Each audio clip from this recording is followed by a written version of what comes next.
Oh no. Poor piggy.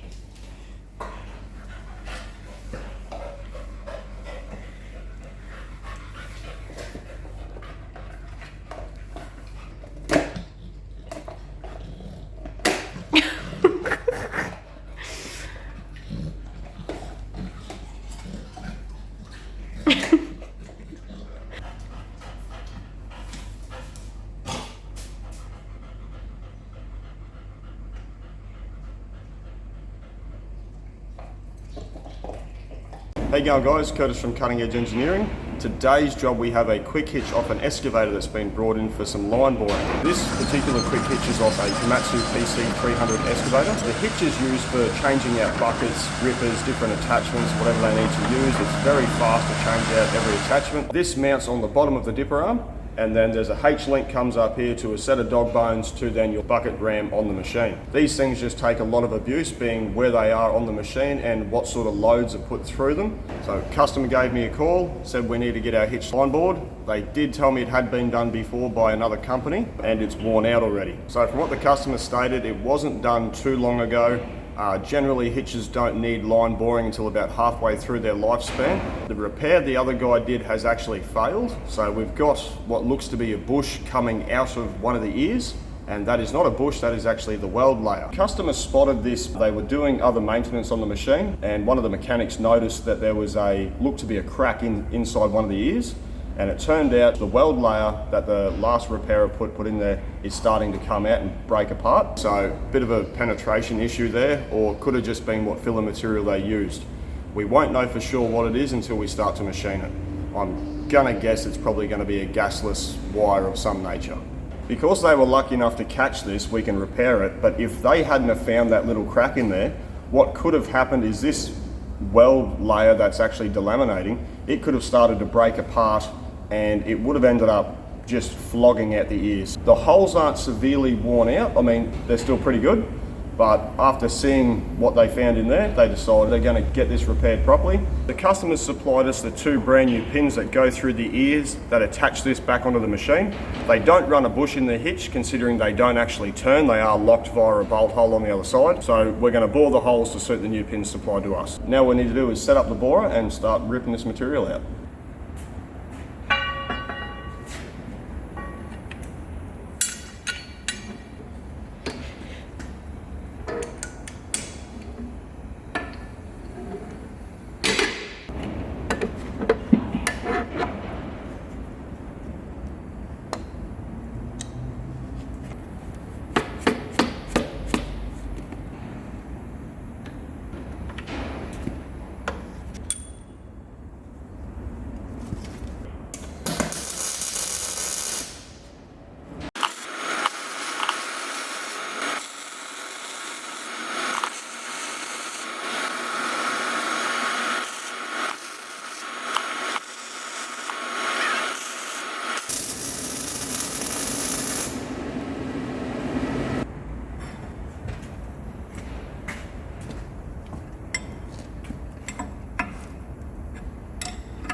So you might have noticed there's an extra bearing block in the middle of the job. That is because the bar spread out that distance will end up with a lot of chatter and vibration. It's very hard to control. So just got to tack something in place and just try and support that bar as much as we can.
in there. So that's the base of their layer. We'll take one more cut.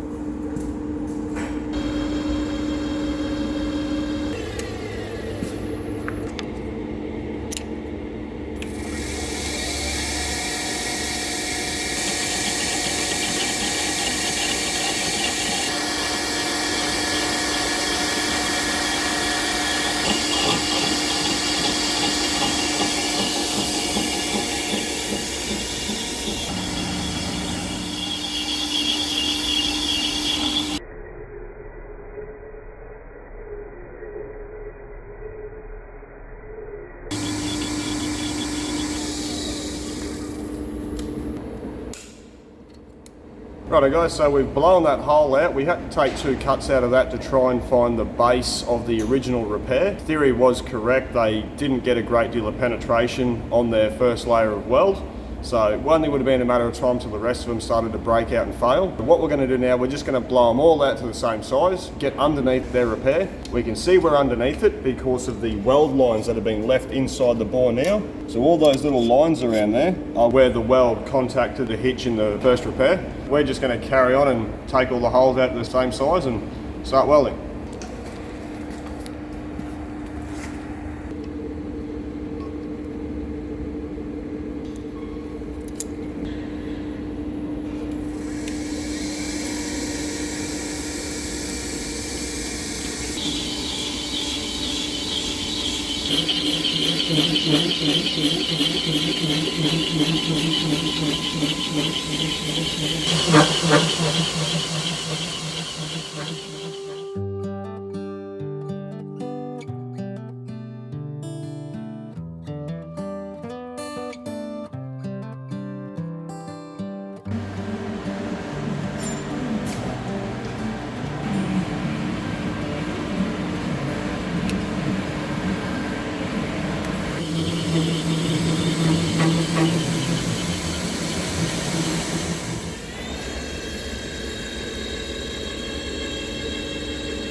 One of the other things I need to repair while the hitch is here, we have these spacer plates that have been welded on the inside of the hitch. The weld around both sides has cracked. They are by no means structural on the hitch, they are just a spacer. So these hitches are cast to suit a variety of machines, so a variety of sizes. This might suit between a 27-ton machine and a 35-ton machine. The only thing that changes is their spacing between the ears of the hitch and the pin diameter. All we need to do, grind those cracks out, weld them up, job done.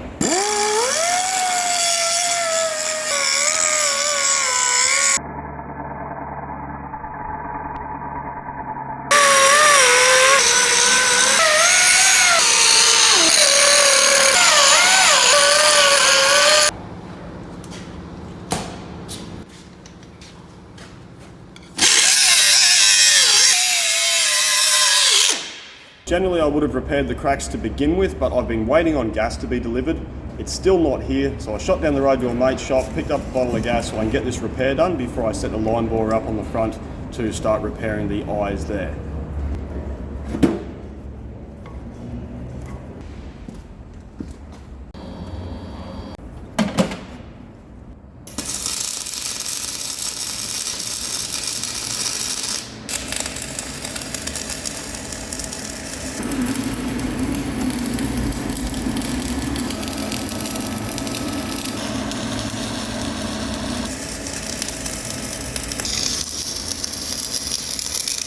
So change of plans, there's too much grease in behind that plate to try and weld it up. I need to gouge out as much material as I can. Yeah, so we're going to give that a go.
juice coming out. Okay.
Righto guys, we've repaired the cracks on these front bosses. Now that that's been welded, I need to let this one cool off for a couple of hours. So I'm going to come back to the back hole, set the line bore up again. I'm then going to weld that out, and then hopefully by the time that's finished, this end could be maybe cool enough I can set the bearing blocks up on this side. Sometimes jobs are a bit of a juggling act when things don't work out, and this all started with my gas not being delivered on time. It's going to be a very long day. What's up there?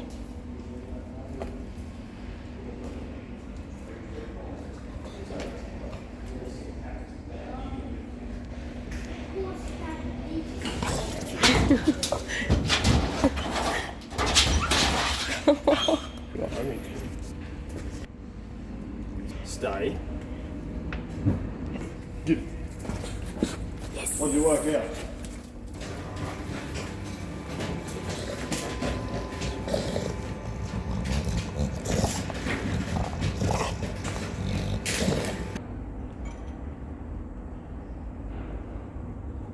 Something I try to do when I'm doing multiple layers, I try to put run out tubes on the hole I'm going to be welding, and all that allows me to do is start the weld outside the hole so I don't have to end up coming back by hand and filling in any imperfections. So I can start out here on the end of the tube and it can then work its way in, get a nice even layer without any drama. These are just sacrificial pieces of material. We'll tack these on, get welding, and then when we finish the bores, we just pretty much put the cutter out a little bit further, come in and just face them off.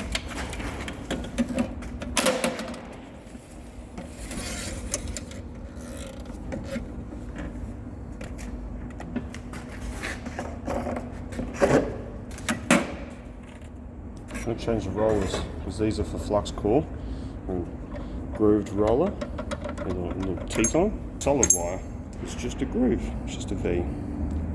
That's their grip.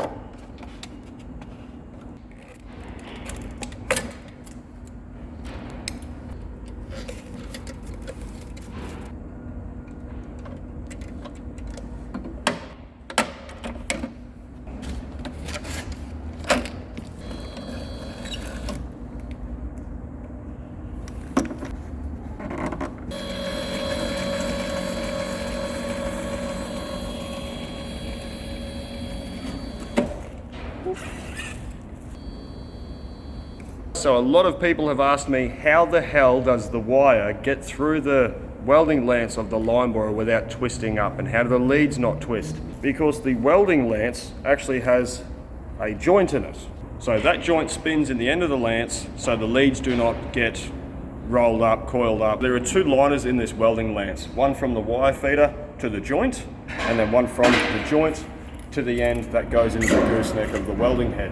The wire does end up getting twisted through the lance. I'll run 2 to 3 feet of wire out of the tip, chop it off, and then I don't seem to have any issues after that. When I first learnt to use the machine, I did have dramas because I wasn't doing it, and you could actually see a bit of a curl coming out of the end of the tip. So trim a little bit off, no dramas. And the other cool thing about these particular welding lances is they're telescopic. So we've doubled our reach.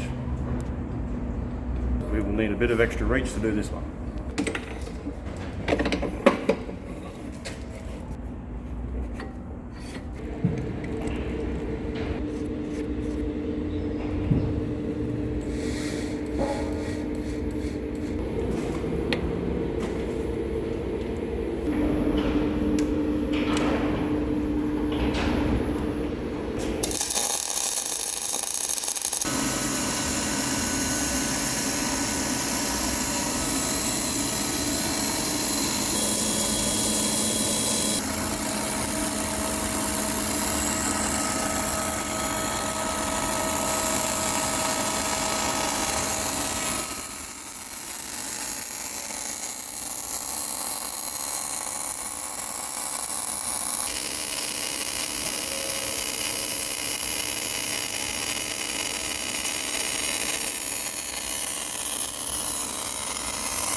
tension rod to come out.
That good.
Righto guys, so for the final cuts that we do on this, I am going to move the machine around the hitch and put it on each individual block on the left and right sides. Of course the bar is spanning about 700 mil of distance. That's a lot of torque you can get in that bar, and it will deflect and it will slightly twist, and that will lead to chatter and inconsistent bores and a terrible surface finish. So it is one of the letdowns with a machine with a 40 mil bar. You can't really reach that bigger distance and take really heavy cuts. The larger machines are by far more suited for this, but this is a compact machine that is versatile, can be moved around a job, so you take the good with the bad. Rather than risk doing any extra work for no reason, I'm just going to jump the machine around it and we'll get all the bores nice, clean and straight.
What happened?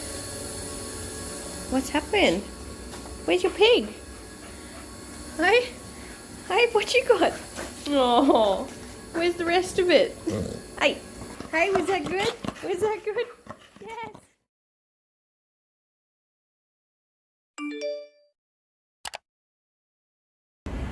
Can you start that again, please? You weren't recording. This particular quick hitch is off a PC300 Excavator Komatsu.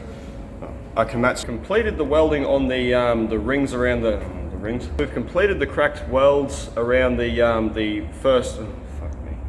We've repaired. What the? What's that? The inner liner. Did you want that to come out? Yes. So there are two liners in this machine. Oh, fuck, it's not a machine.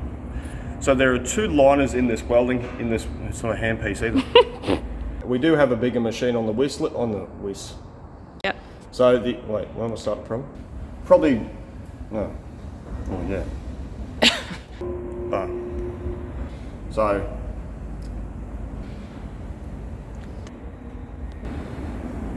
That's it. That's it. We're gonna crack on, keep on going on. Carry on.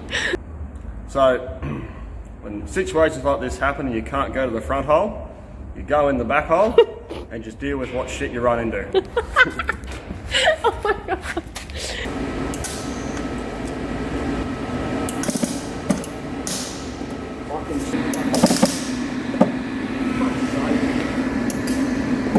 Fuck me! Keep going, fuck up. For fuck's sake. Fuck me! Oh, you're pushing your fucking luck. I swear to metal birdness like fucking God! What are you looking for now? Fucking pliers I just had here. Ghosts. Fucking plier, guys.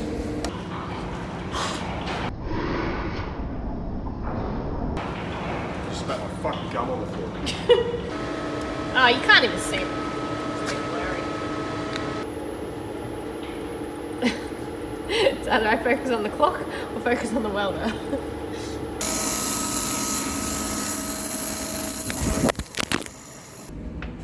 I think he's already killed Ah!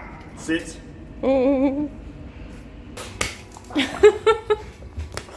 Oh my god.